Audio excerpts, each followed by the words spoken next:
nota de contención de la violencia. ¿Cuál es ese planteamiento principal? Porque las acciones y los problemas están de inmediato y es una cuestión que hay que atacar previo, no sé si a prevenir inclusive también ya a la hora de la ejecución del problema.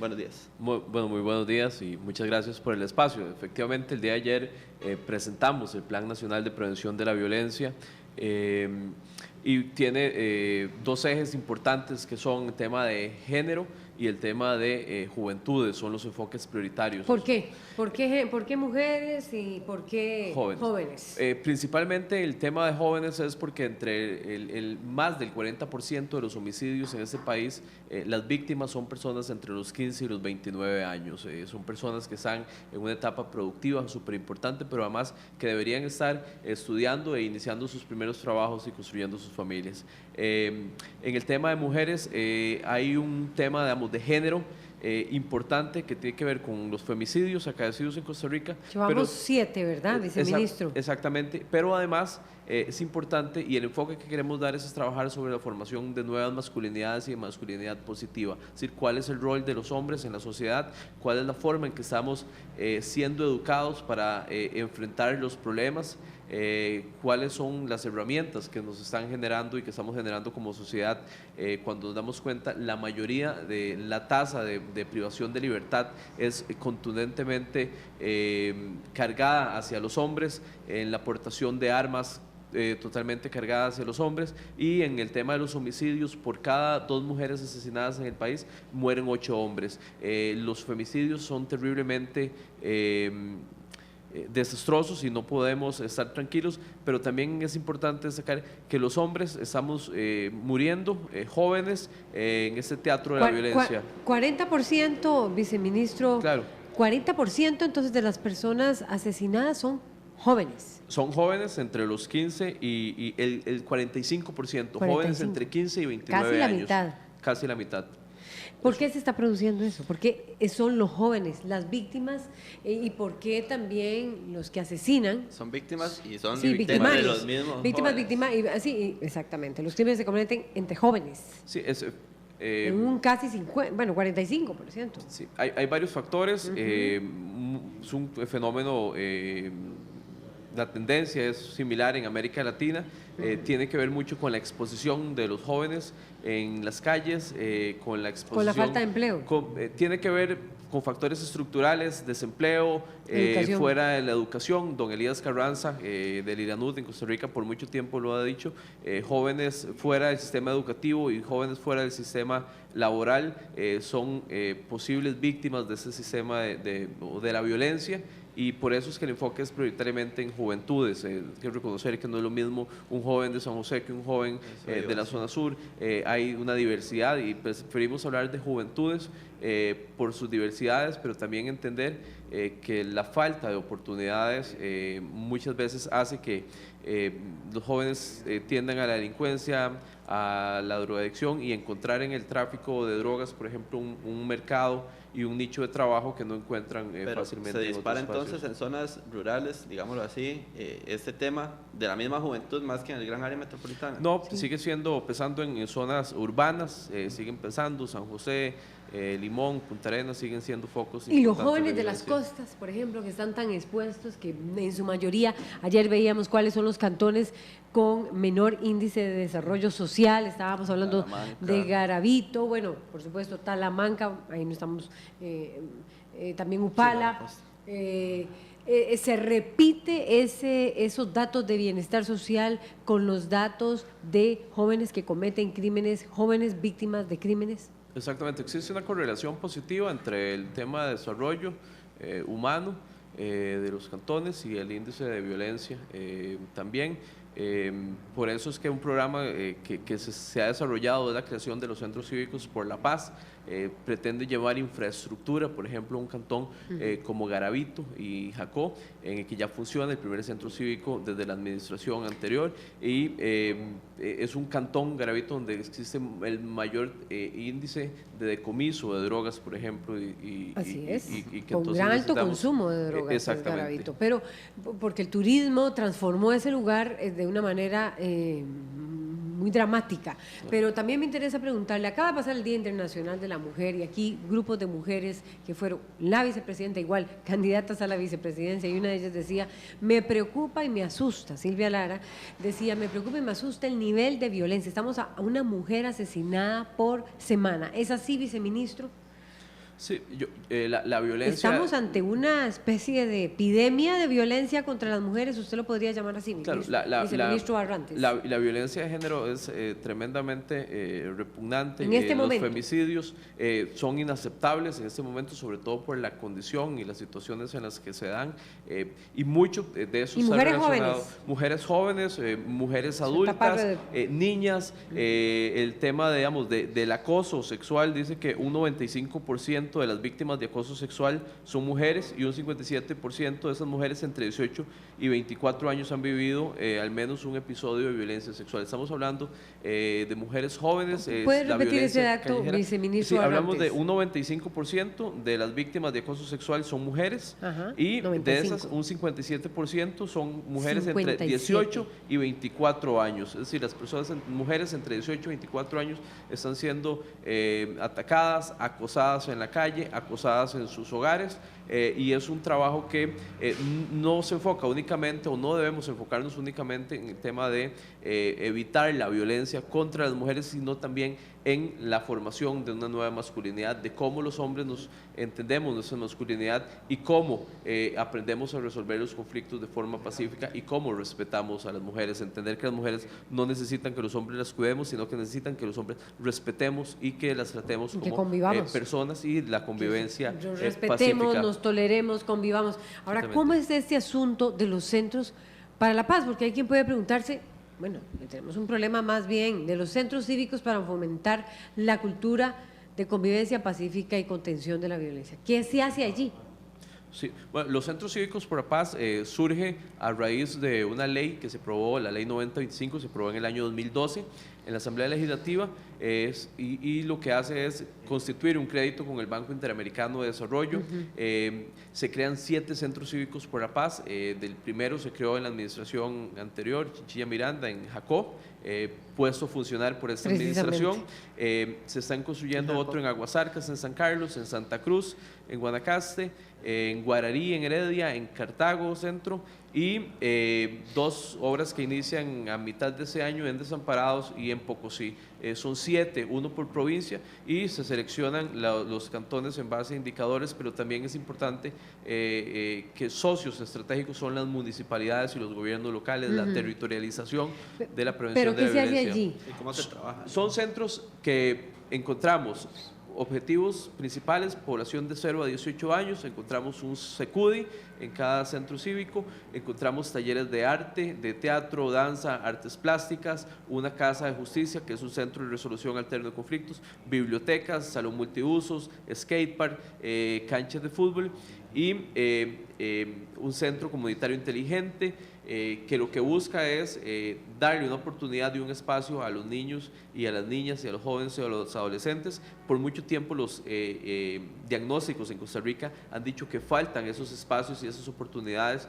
Pensaríamos que los niños están siempre seguros en sus casas, pero cuando vamos a ver diagnósticos, realmente los chicos no están tan seguros en sus casas y no se sienten tan seguros, sino también en esos espacios comunitarios donde Ministerio de Justicia tiene un liderazgo importante, administra el crédito, pero el papel del Ministerio de Cultura, del ICODER, del Ministerio de Ciencia y Tecnología, del ELINA, son fundamentales. ¿Y pasan abiertos de qué horas a qué horas? Y si usted cree, viceministro Barrantes, si están teniendo algún impacto realmente. Claro. Medir el impacto en materia porque ya hay de prevención, uno en Garavito, exacto, me decía usted, construido, que tiene, ¿qué le ofrece a la comunidad de Garavito? Tiene programas específicos funcionando, puestos a trabajar en esa administración, programas, digamos, desde la Casa de Justicia, de resolución alterna de conflictos, donde las personas pueden ir y resolver sus conflictos con ayuda de un mediador, sin acudir a los tribunales. ¿En cualquier tema?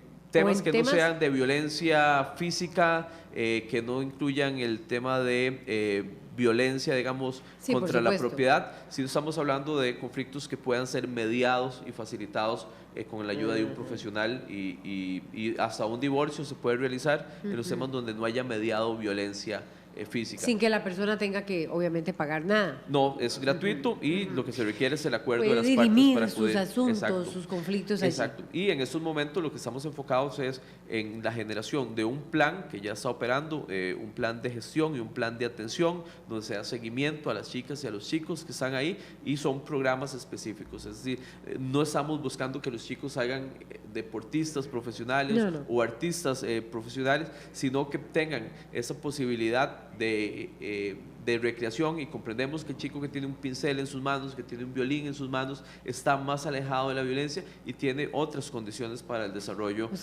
personal. Ahí hay deporte, hay canchas, exacto, allí hay música, skatepark, pero también hay música, con programas cine, con las bandas municipales. Y también ahí hay la plástica. Exacto, artes plásticas.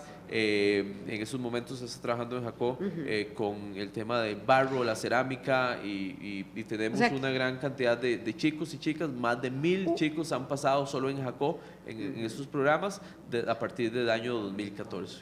Porque se parte de que al estar en un lugar donde hay espacios lúdicos para el esparcimiento, para divertirse, están vamos a ver, tienen posibilidades de inclusive salir si hay espacios de violencia en el mismo hogar. Son espacios protectores y factores protectores, digamos, frente a la violencia, al delito, a la criminalidad. El punto es que es un proyecto con uno por cada provincia, ¿verdad? Uno por cada provincia, es un plan piloto que inicia y son los primeros que se desarrollan en el país. ¿El próximo a desarrollar dónde va a ser? El próximo está Aguasarcas, está construido, estamos desarrollando obras complementarias y de equipamiento para abrir aproximadamente a partir de junio, igual en el caso de Santa Cruz, Cartago y Guararí. Bueno, San Carlos, cuya población se ha quejado muchísimo del problema de la violencia allí, secuestros, crímenes, bueno, de todo tipo.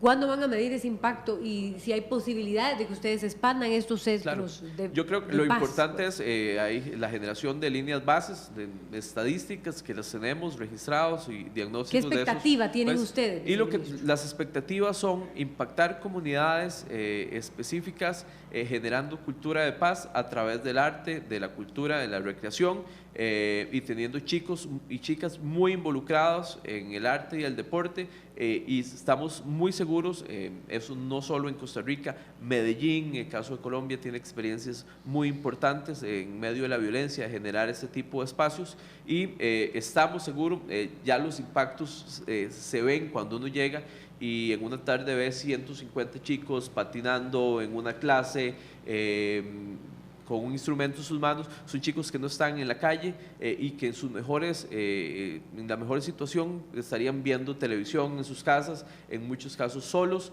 y acá tienen un espacio donde tienen profesionales a su cargo, hay personal del Consejo de la Persona Joven, psicólogos, trabajadores sociales, y existe un equipo interinstitucional que lo que busca es una coordinación para que al final esos centros no se vuelvan digamos, un espacio lúdico por sí mismo, sino que también tengan objetivos y que se pueda seguir el crecimiento, vemos, de cada uno de los chicos. Y el objetivo, digamos, a nivel de bajar estas cifras, por ejemplo, el tema de los homicidios, que es 11.5 por cada 100.000 según el OIJ, y 57% de las mujeres que han mantenido este problema, ¿se tiene algún objetivo de decir, vamos a bajar en tanto por ciento esto con este plan?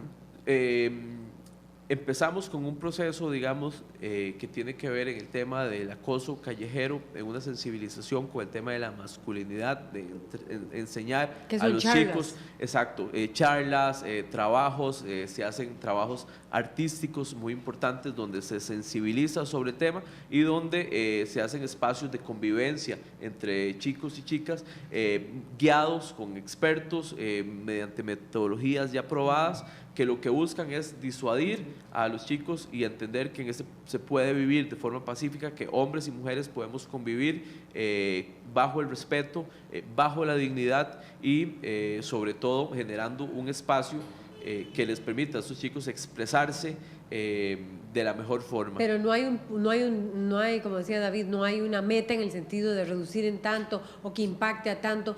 Porque, viceministro, debería de haber uno de estos, no en cada provincia, sino en cada uno de los 81 cantones, por lo menos. Sí, estamos hablando de una inversión de cerca de 3.5 millones de dólares por cada uno de esos centros cívicos, más las plazas que pone el Estado como contraprestación. Es una inversión bastante ambiciosa. ¿De cuánto en colones, pongámoslo a ver?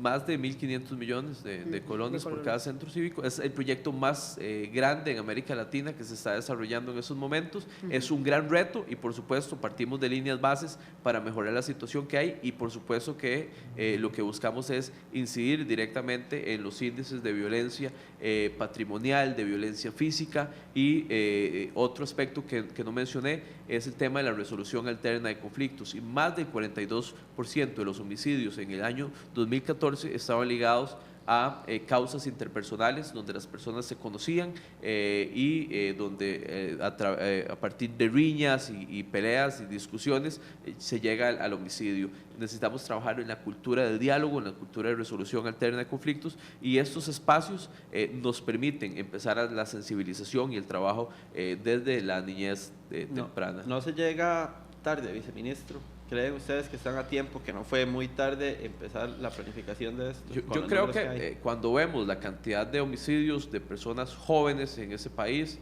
vimos el caso de la ola de homicidios en desamparados, por supuesto que llegamos tarde, por supuesto que no hemos hecho la tarea y lo que estamos haciendo en estos momentos es arrollándonos las mangas, yendo a las comunidades a trabajar. Partimos también, el Plan Nacional de Prevención de la Violencia se acompaña de un protocolo de articulación para la coproducción de la seguridad ciudadana y la prevención de la violencia, que lo que busca es generarle herramientas a las comunidades para que puedan articularse y realizar acciones de carácter preventivo, donde no sea únicamente la policía la institución que siempre llega, porque la policía llega desgraciadamente cuando ya ha pasado algo, y necesitamos la articulación de todas las fuerzas vivas, de la institucionalidad, y por eso partimos del territorio, de cuáles son las necesidades específicas. Llega a la parte represiva. Y trabajamos con planes locales de prevención de la violencia. ¿Estamos viviendo una ola de una epidemia de violencia? Tenemos una cifra de más del 10%, de 10 homicidios por 100.000 habitantes, considerado por la Organización Mundial de la Salud como una epidemia, y por supuesto Costa Rica tal vez no tiene tasas tan altas de homicidios como América Latina, con El Salvador, Guatemala y Honduras. Pero no podemos estar tranquilos con ningún costarricense que muera en las calles, víctima del narcotráfico y víctima de la falta de oportunidades. Ahora también se aqueja mucho el tema de los dineros. Usted dice que cuesta 1.500 millones cada uno. El ministerio también habla de temas de poder. Bueno, se habla acá de temas de cárceles, más cárceles y demás. ¿Cómo poner la prevención? Que yo estoy totalmente de acuerdo con la prevención, pero ante la ejecución que se necesita en este momento, ya represiva, que es una realidad que se vive en las calles. Claro. Ese país invierte más en la atención de un privado de libertad en una pena promedio de 20 años que lo que el Estado invierte en un niño de preescolar hasta graduarlo como universitario en derecho, como médico, como abogado. La inversión en prevención de la violencia tiene réditos importantes, genera capital social, capital humano, genera un clima de inversión. Un país que invierte en prevención es un país que tendrá mejores ciudadanos, que tendrá mejores comunidades, y nunca es tarde para empezar a invertir, como se ha hecho en ese país, en materia de prevención de la violencia. Por supuesto, el tema penitenciario es realmente acongojante en estos momentos. Nuestra ministra, la señora Cecilia Sánchez, ha estado con una tarea bastante complicada, que es ver cómo devolvemos la dignidad y los derechos humanos a las personas privadas de libertad, y muchas de estas personas, en su gran mayoría, son personas jóvenes que no llegan a los 30 años. Así es. Perfecto, vamos Muchas a leer. Gracias, viceministro. Tenemos comentarios. Un comentario ya para cerrar el tema. Julio Calvo Alvarado nos dice que en el Tecnológico de Costa Rica hay protocolos u oficina de equidad de género y una política afirmativa siempre mejorando, nos dice don Julio también a través de este Twitter, y dice: así es, pobreza, exclusión van de la mano con baja educación y buenas fuentes de trabajo. Hay mucho que hacer también, nos dice en otro Twitter don Julio. Así que bueno, con esto vamos a poner punto final a este tema que que bueno, que hay muchísimo por desarrollar todavía. Creo que quien está opinando es el rector del tecnológico. Así ¿Verdad? es. Me parece que sí, don Julio Calvo. Correcto. Bueno, muchísimas gracias, viceministro. Vamos a una pausa. Muchas gracias. Ya venimos con más información.